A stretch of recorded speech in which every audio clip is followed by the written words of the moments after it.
தாயை வணங்குகின்றேன், தந்தையை வணங்குகின்றேன், குருவை வணங்குகின்றேன், எல்லாம் வல்ல இறைவனை வணங்குகின்றேன்.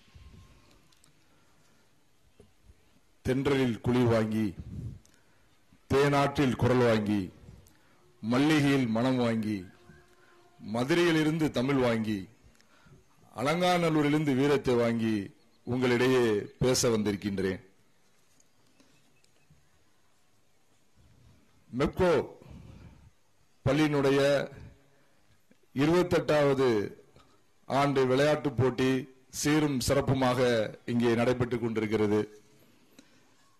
இந்த போட்டியை சிறப்பாக நடத்தி கொண்டிருக்கக்கூடிய இப்பள்ளியினுடைய தாளாளர் மரியாதைக்குரிய சிங்காரவேல் சார் அவர்களே, மற்றும் இப்பள்ளியினுடைய அட்வைசராக இருக்கக்கூடிய டாக்டர் வி ஜெயசங்கர் சார் அவர்களே, இப்பள்ளியை சீரும் சிறப்புமாக நடத்தி கொண்டிருக்கக்கூடிய பள்ளியினுடைய முதல்வர் மரியாதைக்குரிய திருமதி எஸ்தர் ஜோதி மேடம் அவர்களே, மற்றும் பிரைமரி பள்ளியினுடைய முதல்வர் மரியாதைக்குரிய திருமதி லாவண்யா மேடம் அவர்களே, மற்றும் இங்கு பணியாற்றக்கூடிய மரியாதைக்குரிய ஆசிரியர் பெருமக்களே, அலுவலக பணியாளர்களே, இந்த பள்ளிக்கு பெருமை சேர்த்துக் கொண்டிருக்கக்கூடிய நாளைய உலகில் சாதனை படைக்கக்கூடிய அன்பிற்கினிய மாணவ மாணவிகளே, உங்களை எல்லாம் சிறப்பான ஒரு பாதையை வழிநடத்தி செல்லக்கூடிய பெருமைக்குரிய பெற்றோர்களே,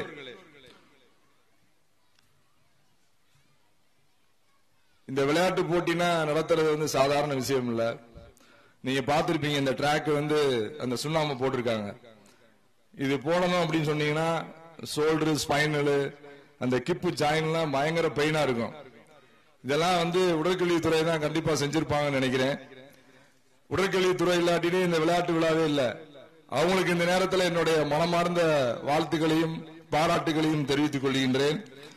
இப்பள்ளியினுடைய உடற்கல்வி ஆசிரியர் அருமை சகோதரர் சிவகுமார் அவர்களே, மரியாதைக்குரிய சுபாஷ் அவர்களே, எடு ஸ்போர்ட்ஸ் லூயிஸ் அவர்களே, சரவணகுமார் அவர்களே, பிரவீன் அவர்களே, அழகுகுமார் அவர்களே, உங்கள் அனைவருக்கும் என்னுடைய தனிப்பட்ட முறையில் பாராட்டுகளையும் வாழ்த்துக்களையும் வணக்கத்தையும் தெரிவித்துக் கொள்கின்றேன்.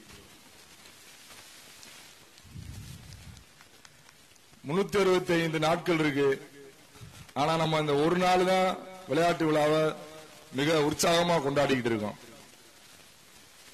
பள்ளியினுடைய விளையாட்டு விழா இன்று சீரும் சிறப்புமா நடைபெற்றுக் கொண்டிருக்கிறது. ஆனா 24 மணி நேரம் இங்க உள்ள அனைத்து மாணவ செல்வங்களுக்கும், பெற்றோர்களுக்கும், ஆசிரியர்களுக்கும் கொடுக்கப்பட்டிருக்கிறது. அந்த 24 மணி நேரத்தில் 1 மணி நேரம் நமக்காக கொடுக்க வேண்டும். நம்ம பேங்க்ல சேவிங்ஸ் நம்ம வைக்கிறோம், என்னென்னமோ பண்றோம். நம்ம உடம்ப நேசிக்கணும். 24 மணி நேரத்தில் 8 மணி நேரம் வீட்டுல நம்ம தூங்கலாம், 8 மணி நேரம் நம்ம ஸ்கூல்ல இருக்கலாம், வேலை பார்க்கலாம். மீதி 8 மணி நேரம் என்ன செய்யறோம்? நம்ம ஒரு செல்ஃப் டைம் டேபிள் போட்டுக்கணும். அந்த டைம் டேபிள் போட்டு கண்டிப்பா குறைஞ்சது 1 மணி நேரம் நம்ம எக்ஸசைஸ் பண்ணணும் டெய்லி. எல்லாருமே நீ காலையில கிளம்பி வந்திருப்போம், கண்டிப்பா பிரஷ் பண்ணிட்டு தான் வந்திருப்போம். ஏன் பிரஷ் பண்ணிட்டு வந்தீங்க? பல்லு சுத்தமா இருக்கணும், வாய் சுத்தமா இருக்கணும், பிரஷ் பண்ணிட்டு வந்திருக்கோம். ஏன்? ஹார்ட் இருக்கு, கிட்னி இருக்கு, லிவர் இருக்கு, ரெஸ்பிரேட்டரி சிஸ்டம் இருக்கு. இதெல்லாம் நம்ம சுத்தம் பண்ணோமா காலையில? அதுதான் சொல்றாங்க, யமம், நியமம், பிராணாயாமம், பிரத்யாகாரம், தாரணை, தியானம், சமாதி. இந்த 7 நிலைகள் இருக்கு. உள்புற சுத்தம், வெளிப்புற சுத்தம், எண்ணம் போல் வாழ்க்கை. நம்ம என்ன நல்லா இருக்கணும்னா கண்டிப்பா 1 மணி நேரம் எக்ஸசைஸ் பண்ணியே ஆகணும். ஷோல்டருக்கு கீழே, இடுப்புக்கு மேல, இங்கதான் நமக்கு பிரச்சனையே இருக்கு. வயிறு பெருத்தவன் நோவு பெருத்தவன்.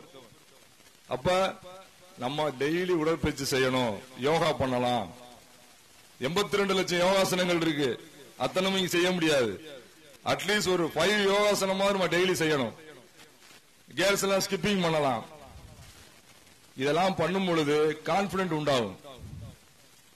நம்ம படிக்கிறது எல்லாரும் இந்த உலகத்துல படிக்கலாம், நம்ம சாதிக்கணும், தடம் பதிக்கணும். எல்லாரும் இந்த பாதையில டெய்லி ஸ்கூலுக்கு வந்துட்டு போயிட்டு இருக்கீங்க. இந்த இடத்துல தடம் பதிக்கணும். இப்பள்ளியா நான் பெருமை அடைந்தேன், என்னால் இப்பள்ளி பெருமை அடைந்தது அப்படின்ற வார்த்தையை நீங்க சொந்தமாக்கிக்கணும். தடம் பார்த்து நடப்பவர்கள் சாதாரண மனிதர்கள், தடம் பதிப்பவர்கள் மாமனிதர்கள்.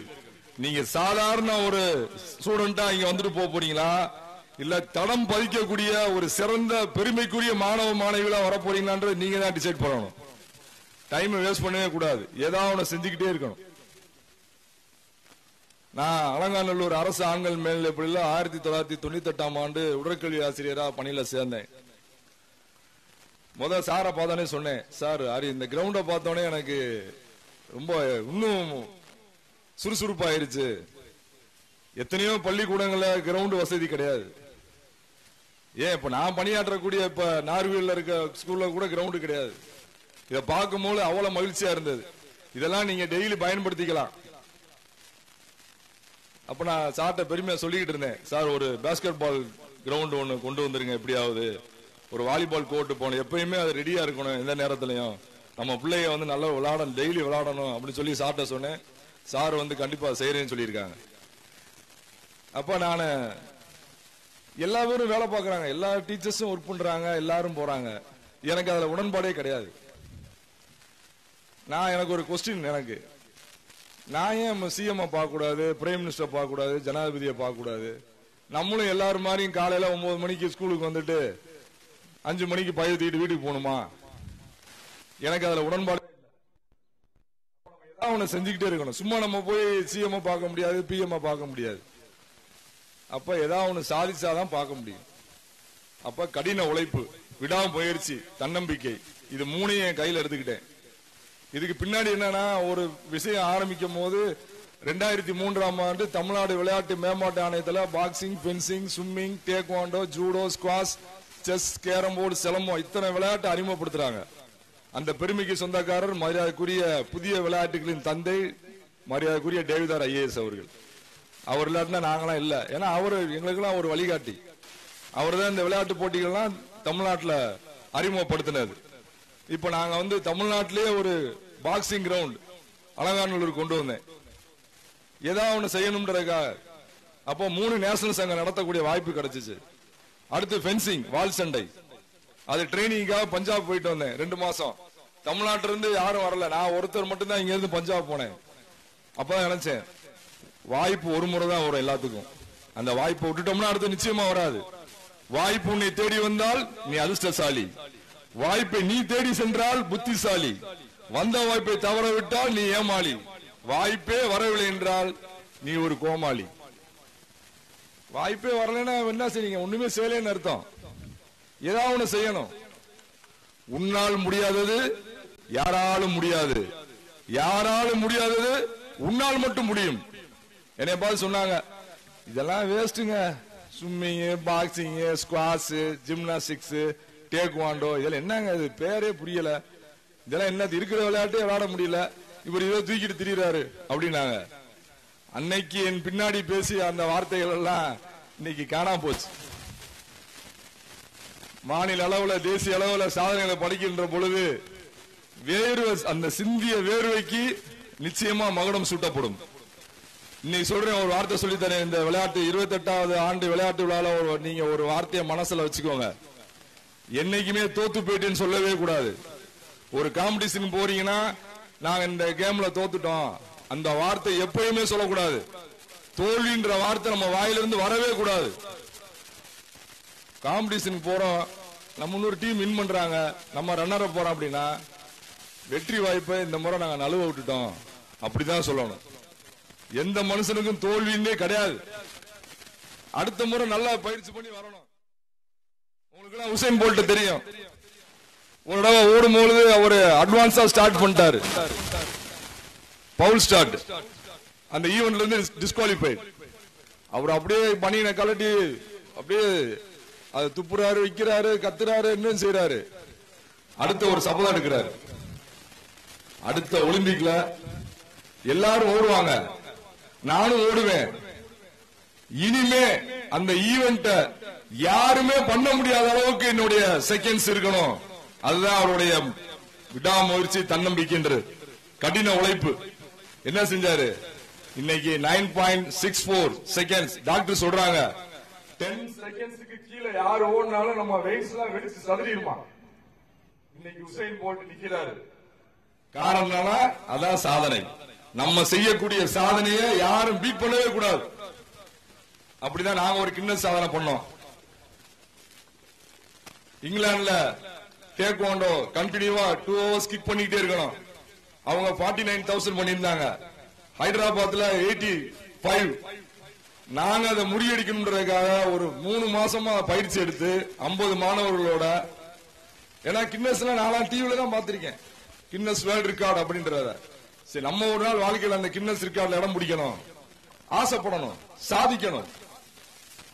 நம்ம என்னையாவது இந்த சும்மா எல்லாருமாலையும் வாழ்ந்துட்டு போயிடக்கூடாது. ஏதாவது விட்டுட்டு வாழ்ந்ததுக்கான தடத்தை விட்டுட்டு போகணும். 1,06,411 கிக் பண்ணிருக்கோம். இன்னைக்கு வரைக்கும் அந்த ரெக்கார்டை யாருமே முறியடிக்க முடியல. Guinness world record, 2 Guinness world record, 1 world record, 1 Asian record பண்ணிருக்கோம். காரணம் என்னன்னா நம்ம ஏதாவது பண்ணிக்கிட்டே இருக்கணும். 2 கண்ணு இருக்கு நமக்கு. ஒரு கண்ணு படிப்பு, இன்னொரு கண்ணு விளையாட்டு. 2லயுமே சாதிக்கணும். படிப்புலயும் சாதிக்கணும், விளையாட்டுலயும் சாதிக்கணும். சோம்பேறித்தனமா இருக்கவே கூடாது. காலையில நம்ம 5 மணிக்கு எந்திரிச்சிடணும். அப்பா அம்மா எல்லாம் எழுப்போடு நினைக்கவே கூடாது. 5 மணிக்கு எந்திரிச்சு நம்ம வேலையை செய்ய ஆரம்பிச்சிடணும். லீடர்ஷிப் குவாலிட்டி என்ன? நம்ம வேலை நம்ம முதல் செய்ய ஆரம்பிக்கணும். நம்ம வீட்டுல நம்ம வேலையை நம்ம தான் செய்யணும். அப்படி பழகிக்கணும். அதுதான் நமக்கு கான்பிடன்ட் கொடுக்கும். இதுல எத்தனை பேர் உங்க ட்ரெஸ் எல்லாம் நீங்களே வாஷ் பண்றீங்க? யோசிச்சு பாருங்க. இன்னையில இருந்து நீங்க என்ன செய்யணும்? அதை ஆரம்பிச்சிடணும். அதெல்லாம் மிகப்பெரிய ஒரு கான்பிடன்ட் கொடுக்கக்கூடியது. அப்பதான் நம்ம அடுத்த கட்டத்துக்கு போக முடியும். நேஷனல் அவார்டு 2018 வந்து ஆன்லைன் ப்ராசஸ் வந்துருச்சு. நான் நினைச்சேன் இது வரைக்கும் உடற்கல்வி ஆசிரியர் தேசிய விருதே வாங்கினது இல்ல அப்படின்னு சொன்னாங்க. எனக்கு உடனே ஏன் அந்த அந்த சாதனையை நம்ம பண்ணக்கூடாது அப்படின்னு அதுக்காக முயற்சியில் இறங்கினேன். 2018 2019 ஓரளவுக்கு ரெடி ஆகி 2020 டெல்லி இன்டர்வியூ போயிட்டேன். பக்காவா பண்ணியிருந்தேன். என்சிஆர்டி இருந்து சொன்னாங்க, சார் நீங்க நல்லா பண்ணிருக்கீங்க, உங்களுக்கு கண்டிப்பா கிடைக்குன்னு சொல்லி. நைட்டு 8:30 மணிக்கு டிவி முன்னாடி உட்காந்துருக்கேன். டிவில அனௌன்ஸ் பண்ணுவாங்க அப்படின்னு சொல்லி 8:30 மணிக்கு உட்காந்து பாத்துக்கிட்டே இருக்கேன். ஒண்ணுமே வரல. பார்த்தா ஒரு 9 மணிக்கு மேல வேற 2 பேர் வந்துச்சு. என்னடா வரும்னு சொன்னாங்க, நமக்கு வரலையே அப்படின்னு சொல்லி ரொம்ப ஒரு மாதிரி சோர்வு ஆயிடுச்சு. சரி, அடுத்து முயற்சி பண்ணுவோம். 2021 அப்பையும் கிடைக்கல. 2022 அப்பையும் கிடைக்கல. ஆனா நான் விடல. சாதனையை பண்ணினால என்னென்ன முடியுமோ பண்ணிக்கிட்டே இருந்தேன். விடக்கூடாது. அதை பத்தி நினைச்சுக்கிட்டே இருக்கணும். எண்ணம் போல் வாழ்க்கை. அந்த வார்த்தையை மனசுல நல்லா பதிஞ்சு வச்சுக்கோங்க. எண்ணம் நல்லா இருந்தாதான் நம்ம சாதிக்க முடியும். நானும் நல்லவே, நீங்களும் நல்லவங்க. நானும் நல்லா இருக்கணும், நீங்களும் நல்லா இருக்கணும்னு நினைக்கணும். நான் மட்டும்தான் நல்லவேன், நான் மட்டும்தான் நல்லா இருக்கணும், மத்தவங்க எல்லாம் அழிஞ்சு போன்னு நினைக்கவே கூடாது. அது நமக்கு ரிப்பீட் ஆயிடும். எண்ணம் போல் வாழ்க்கை மறந்துடாதீங்க. அப்ப 2023 இன்டர்வியூ போறேன். எல்லாமே சக்சஸா போயிட்டு இருக்கு. இன்டர்வியூல அட்டெண்ட் பண்ணியாச்சு. அதே மாதிரி சொன்னாங்க, இன்னைக்கு ரிசல்ட் வரப்போகுது, டிவில காட்டுவாங்க அப்படின்னு சொல்லி. அதே போல 10 மணிக்கு உட்காந்துருக்கேன். ஒருத்தர் போன், அங்க டெல்லியில இருந்து phone, doctor Godwin congratulation, you are selected national best teacher award அப்படின்னு. எனக்கு நான் நம்பல. சரி, யாரோ தெரிஞ்சவங்க யாரோ போன் பண்ணி நம்மள அதை கிண்டல் பண்றாங்கன்னு நினைச்சிட்டேன். அடுத்தவர் சொல்றாங்க, you follow email and WhatsApp அப்படின்னு. உடனே இமெயில போய் பாக்குறேன், மெசேஜ் வந்திருக்கு, வாட்ஸ்அப்லயும் வந்திருக்கு. எனக்கு திருப்தி இல்ல, ஏன்னா டிவில காட்டணும்ல. உட்கார்ந்துருக்கேன். 10:30 மணி ஆயிடுச்சு. கீழே வந்து போயிட்டு இருக்கு, தமிழ்நாட்டில் 2 ஆசிரியர்கள் தேசிய நல்லாசிரியருக்கு தேர்வு பெற்றிருக்கிறார்கள். பேர் வரல. இப்படிதான் நியூஸ் போயிட்டு இருக்கு. அப்புறம் ஒரு 10 நிமிஷம் கழிச்சு, தமிழ்நாட்டில் மதுரை மாவட்டம் அலங்காநல்லூர் அரசு ஆண்கள் மேல்நிலைப்பள்ளி உடற்கல்வி ஆசிரியர் முனைவர் காட்வின் வேத ராஜ்குமார் தேசிய விருதுக்கு தேர்ந்தெடுக்கப்பட்டிருக்கிறார். அப்படியே கொஞ்சம் லேசா சிரிச்சுட்டு உட்கார்ந்து இருந்தேன். அதுலயும் திருப்தி இல்ல எனக்கு, ஏன்னா போட்டோ எல்லாம் காட்டணும்ல. இது வரைக்கும் அடுத்த வாங்குறதே பாத்துக்கிட்டே இருந்தோம். நம்ம போட்டோ என்னைக்கு வர்றது? போட்டோ வர வரைக்கும் உட்கார்ந்தே இருந்தேன். அதுக்கப்புறம் போட்டோ எங்க எடுத்தாங்கன்னே தெரியல. அழகான ஒரு போட்டோவை போட்டு அப்படியே இந்த பக்கம் முதலமைச்சர் படம், ஒரு பக்கம் கவர்னர், ஒரு பக்கம் அப்ப தெலுங்கானா கவர்னரா இருந்த மரியாதைக்குரிய திருமதி தமிழிசை சவுந்தரராஜன் அவங்க மத்த கட்சி தலைவர்கள் எல்லாருமே வாழ்த்து தெரிவிச்சு அவங்க போட்டோவோட என் போட்டோவும் போட்டுக்கிட்டே இருக்காங்க டிவில. அன்னைக்குன்னு பாத்தீங்கன்னா தமிழ்நாட்டில் வேற எந்த நியூஸும் இல்ல, என் நியூஸ் தான் 3 நாள் ஓடிக்கிட்டு இருந்துச்சு. எப்படி இருக்கும் பாருங்க. நான் வாழ்க்கையில அன்னைக்கு ஒரு நாள் தான் பல்லே வளர்க்கல, ஏன்னா முடியல. போன் கண்டினியூவா வந்துகிட்டே இருக்கு, பேசிக்கிட்டே இருக்கேன். ஏதாவது ஒன்றை செய்து கொண்டே இரு, எப்போது வேண்டுமானாலும் உலக புகழ் பெறலாம். அதை மனசுல வச்சுக்கோங்க. இன்னைக்கு நமக்கு நடக்கலையே நினைக்காதீங்க, அது மாதிரி மத்தவங்க நம்மளை பாராட்டலையே நினைக்காதீங்க. அதெல்லாம் எதிர்பார்க்கவே கூடாது. மத்தவங்க பாராட்டணும், பக்கத்து வீட்டுக்காரன் பாராட்டணும், சொந்தக்காரன் பாராட்டணும், ஏற்று வீட்டுக்காரன் பாராட்டணும், நம்ம மாமா பாராட்டணும் நினைக்கவே கூடாது. சாதனையை மட்டும் பண்ணிக்கிட்டே இருக்கணும். தேடி வந்து பாராட்டுவாங்க. எங்க தெருவுல பாத்தீங்கன்னா ரொம்ப சின்ன தெரு, மேலப்போனத்துல இருக்கேன். திடீர்னு பாத்தீங்கன்னா விஐபி தெருவாயிருச்சு. ஒரு நாள் எம்பி வராரு, ஒரு நாள் எம்எல்ஏ வராரு, ஒரு நாள் மேயர் வராரு, வரிசையா வந்துகிட்டே இருக்காங்க. வந்த 50 பேர் 60 பேர். ஒரு விஷயம் பாருங்க, ஒரு மனுஷனை எப்படி எல்லாம் மாத்திடுதுன்னு. அப்ப நம்ம செய்ய வேண்டியது கடின உழைப்பு, விடாமுயற்சி, தன்னம்பிக்கை. அதே மாதிரி நம்மள அடுத்தவங்களை கம்பேர் பண்ணவே கூடாது. அடுத்தவங்களை கம்பேர் பண்ணவே கூடாது. எல்லாத்துக்கும் ஒரே மாதிரியான திறமையை தான் இறைவன் படைச்சிருக்கான். நம்ம யாரு, நம்மளே யோசி, நான் யாரு அப்படின்னு நீங்க சோதிச்சு பார்க்கணும், சாதிக்கணும். நேரத்தை மட்டும் வேஸ்ட் ஆக்கிட கூடாது. அதனால இந்த 28வது ஆண்டு விளையாட்டு விழாவில் உங்களை சந்திச்ச நான் பெருமைப்படுறேன். அது இவ்வளவு பெரிய விளையாட்டு மைதானத்தில் ரொம்ப பார்க்கவே ரொம்ப அருமையா இருக்கு. இதை தயவு செய்து பயன்படுத்திக்கோங்க. இன்னைக்கு போதைப் பொருள்னு சொல்றாங்க. ஆனா என்னைய பொறுத்தளவு நான் எதிர்க்கிறது என்னன்னா, டியூஷன் போதைப் பொருள் தான். ஸ்கூல்ல இருந்து போனவனே 5 மணிக்கு பைய தூக்கிட்டு மூட்டையை தூக்கிட்டு போயிடுறேன் டியூஷன். பிசிக்ஸ், மேக்ஸ் எல்லா டியூஷன் போய் உட்காந்துறேன். ஆனா அங்க போய் யாரும் படிக்கிறானு தெரியல. திரும்ப 8 மணிக்கு சாப்பிட்டு தூங்கிடுறேன். நீங்க என்ன செய்யுங்க, இனிமே டியூஷன் சென்டர்ல சொல்லிருங்க, நான் இனிமே டியூஷன் 7 மணிக்கு தான் வருவேன். ஏன்னா 5 to 6 நான் கிரவுண்டுக்கு போகணும். ஒண்ணுமே நீங்க செய்ய வேணாம். இந்த கிரவுண்ட்ல 4 ரவுண்ட் ஓடினா போதும். 400 ட்ராக் 4 ரவுண்ட் நீங்க ஓடிட்டு போனா போதும். ஒரு 200 ஸ்கிப்பிங் போட்டா போதும். அவ்வளவு வேற எதுவும் தேவையில்லை. நீங்க பெரிய ஆள் ஆயிருவீங்க. நாளைக்கு இங்க உசேன் போல்ட் இங்கே இருக்கலாம், இதுக்குள்ள ஒளிஞ்சிருக்கலாம். ஆனா திடீர்னு ஒரு நாள் தெரியும். நம்ம எப்பவுமே வானவில் பாத்துருக்கீங்களா? என்னைக்காவது திடீர்னு பாப்போம், எல்லாரும் மேல அப்படியே பாத்துக்கிட்டே இருப்போம். எங்க ரெயின்போ அப்படின்னு சொல்லுவோம். அந்த மாதிரி நம்ம வானவில் மாதிரி தெரியணும். எத்தனையோ நட்சத்திரங்கள் இருக்கு. ஆனா நம்ம என்ன செய்யணும்? வானவில் மாதிரி ஜொலிக்கணும், சாதிக்கணும், சரித்திரம் படைக்கணும். அதனால மறந்துடாதீங்க. பெற்றோர்கள் நீங்களும் அவங்களை உற்சாகப்படுத்துங்க. நம்ம குழந்தைகள் மிகப்பெரிய ஒரு சாதனையாளரா வரணும். இன்னைக்கு ஒலிம்பிக்ஸ் நடக்குது, அந்த ஈவெண்ட் எல்லாம் பாருங்க. உங்களுக்கு என்ன பிடிச்சிருக்கோ அந்த ஈவெண்ட பண்ணுங்க. எவ்வளவு நிறைய எக்கச்சக்கமான ஸ்போர்ட்ஸ் இருக்கு. ஸ்விம்மிங், இன்னைக்கு ஸ்விம்மிங்ல ஆளே இல்ல. நான் கன்னியாகுமரியில போகும்போது பெருமையோட போனேன். கடல் இருக்கு, இன்னைக்கு எல்லாருமே நல்லா ஸ்விம்மிங் பண்ணுவாங்கன்னு. மொத்தம் 600 பேர் படிக்கிற அந்த ஸ்கூல்ல ஸ்விம்மிங் தெரிஞ்சது வெறும் 5 பேர் தான். அப்ப பாருங்க, அப்ப நம்ம நினைச்சது தப்பா போயிருச்சு. கன்னியாகுமரி கடல் அப்படின்னா எல்லாரும் ஸ்விம்மிங் பண்ணுவாங்கன்னா அப்படிலாம் கிடையாது. இன்னைக்கு ட்ராக் ஸ்டேட்ல நடக்கக்கூடிய ஸ்விம்மிங் காம்படிஷன்ல 6 லேன் இருக்கு. அதுல 2 லேன்ல தான் கேர்ள்ஸ் நிக்கிறாங்க, மீதி 5 லேன் வேக்கண்டா இருக்கு. இன்னைக்கு கேர்ள்ஸுக்கு அவ்வளவு ஆப்பர்ச்சுனிட்டி இருக்கு. அதனால தயவு செஞ்சு ஒரு மணி நேரம் எங்க பக்கத்துல ஸ்விம்மிங் பூல் இருந்தா தயவு செஞ்சு கூட்டிட்டு போங்க.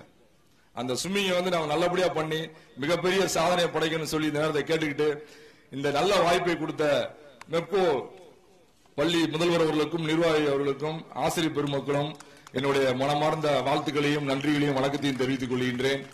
சிலருக்கு ரோஜா பிடிக்கும், சிலருக்கு தாமரை பிடிக்கும், சிலருக்கு வானம் பிடிக்கும், சிலருக்கு பூமி பிடிக்கும், சிலருக்கு மழைத்துளி பிடிக்கும், சிலருக்கு பனித்துளி பிடிக்கும். எங்கள் அனைவருக்கும் உங்களை பிடிக்கும், உங்களுக்கு எங்களை பிடிக்கும். நாளைய உலகில் நீங்கள் சரித்திர சாதனைகளை படைக்கின்ற பொழுது இந்த உலகத்திற்கே உங்களை ரொம்ப ரொம்ப பிடிக்கும் என்று சொல்லி வாய்ப்புக்கு நன்றி கூறி விடைபெறுகிறேன். நன்றி, வணக்கம்.